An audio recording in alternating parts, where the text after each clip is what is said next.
सांगली जिल्ह्यातील सोन्या चांदीच्या व्यापाऱ्यांची फसवणूक करणारे 2 आरोपी पश्चिम बंगाल येथे छापा टाकून जेरबंद।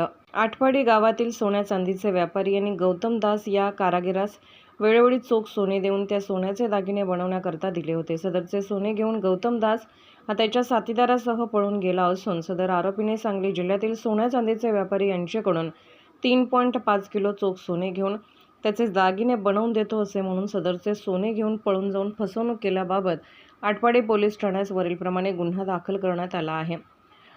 सदर सूचनेप्रमाणे पोलीस निरीक्षक सतीश शिंदे, स्थानिक गुन्हे अन्वेषण शाखा यांनी स्थानिक गुन्हे अन्वेषण शाखेकडील सहाय्यक पोलीस निरीक्षक संदीप शिंदे व स्टाफ पोलीस उपनिरीक्षक कुमार पाटील व स्टाफ अशी 2 पथकं तयार करून सदर फसवणूक करणारे संशयित इसमांची माहिती काढून त्यांच्यावर कारवाई करण्याकरिता आदेशित केले होते।